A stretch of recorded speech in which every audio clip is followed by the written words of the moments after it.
Again, responders at clinics A through F must use a Level B protective suit with an exposed NIOSH, approved pressure demand SCBA. It's important to decontaminate all gear and shower before leaving the clinic. Responders at remaining clinics may continue to use face-piece respirators with the P100 filter at their discretion.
The First Wave's prodigal son.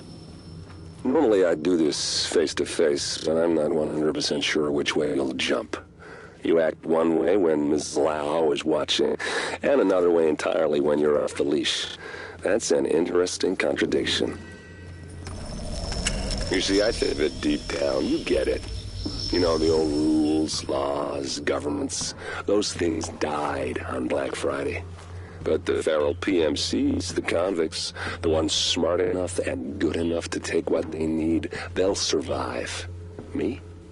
I'm gonna prosper. Oh, you could too, but you took an oath, right? You got a duty. Those are both ways of saying that your conscience is fucking you. You ask yourself, who has earned a right to tell you what to do? Do you know how many agents died to hold the dark zone just for the brass to give up and put a wall around it? You don't believe me? You should check the place out for yourself.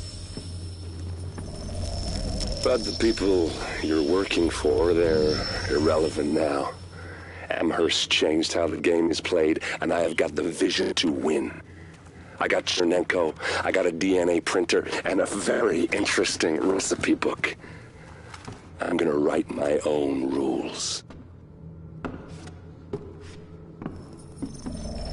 You should think about getting in on this thing. I'll be seeing you.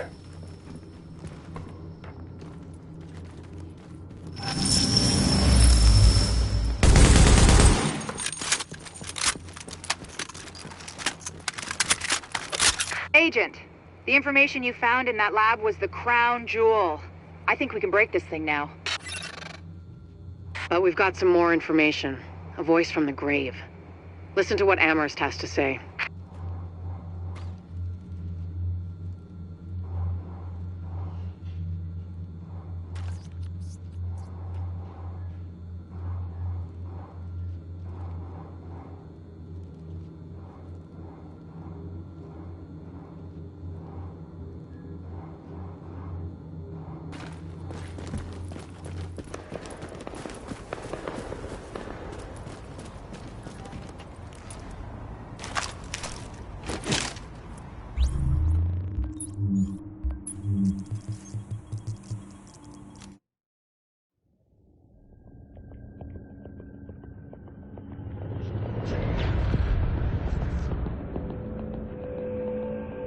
What you're looking at is the smallpox virus, one of the deadliest pathogens on the planet. For centuries, It did a wonderful job of helping keep the human population in check. But times change, and sometimes Mother Nature needs a hand in improving her creations. Like, say, speeding them up a little bit, making them contagious when they should be quietly incubating in a host, or making them more lethal.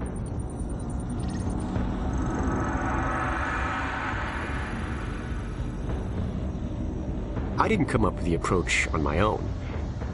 My friend Vitaly is one of the pioneers in the field, and the idea has been around for years. Genome as data. You see, once we digitized DNA, we made it infinitely mutable.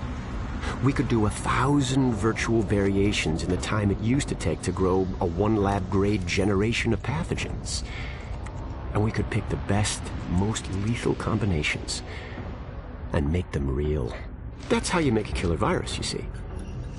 Mix in genetic code from other diseases, and you move the sliders all the way up on lethality and virulence. The goal was a 90% mortality rate. I'm not sure my green poison is going to quite hit that, but honestly, that's just details. As long as most of humanity goes, the Earth stands a fighting chance. Technically, technology is what's killing the planet. But that's not really the case. It's the greed that drives the technology. But a funny thing happened on the way to $100 genome maps and 3D printed plastic toys. Someone figured out those technologies could be repurposed, modified for the greater good. Me. Now, my virus is going to do what nature's always done. Decide who lives and who dies. And if nature decides I die, then I die.